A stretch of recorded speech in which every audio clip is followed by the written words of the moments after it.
মৌলবীর কাছে যাও, তাবিজ দিলে ছেলে হয়ে যাবে।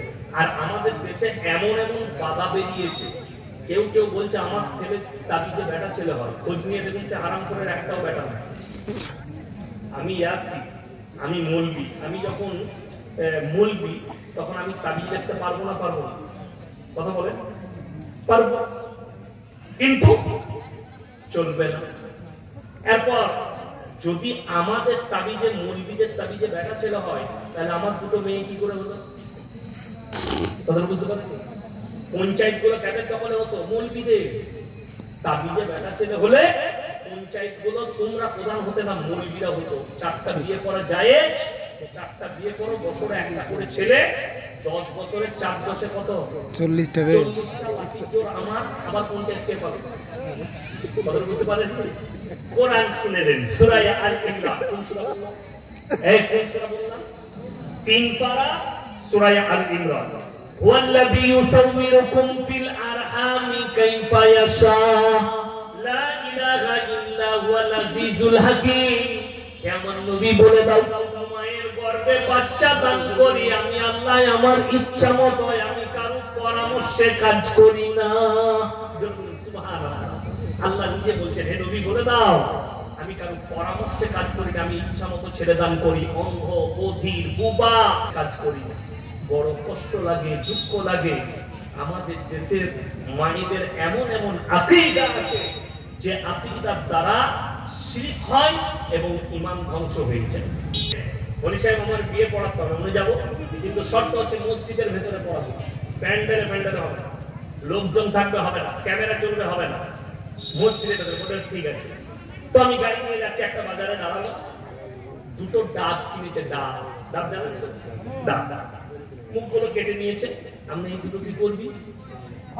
বলছে হুজুর, মেয়ের মা যতক্ষণ বিয়ে না পড়ানো হবে কিছু খাবে না, জলটা খাবে।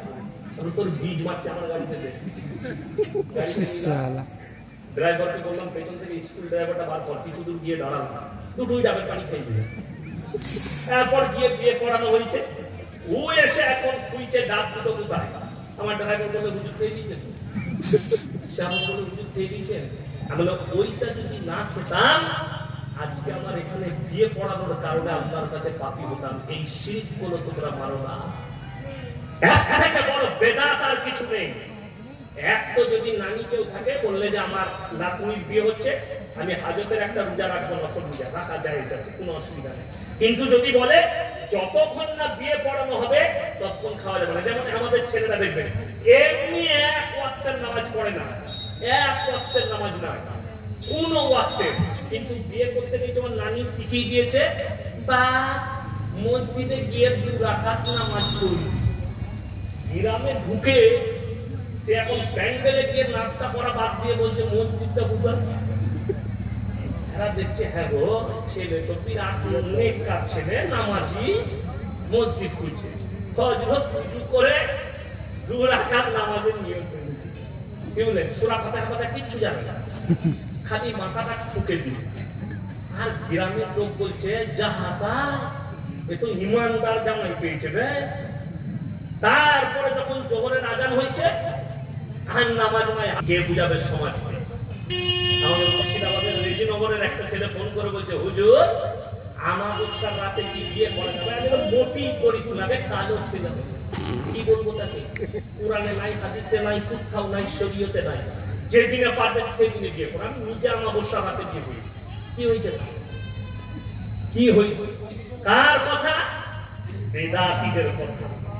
এই কথাগুলো অইসলামিক কালচার। শুধু এটা নয়, যে মাসে জন্ম হয়েছে ওই মাসে ছেলের বিয়ে দিতে নাই। কার কথা?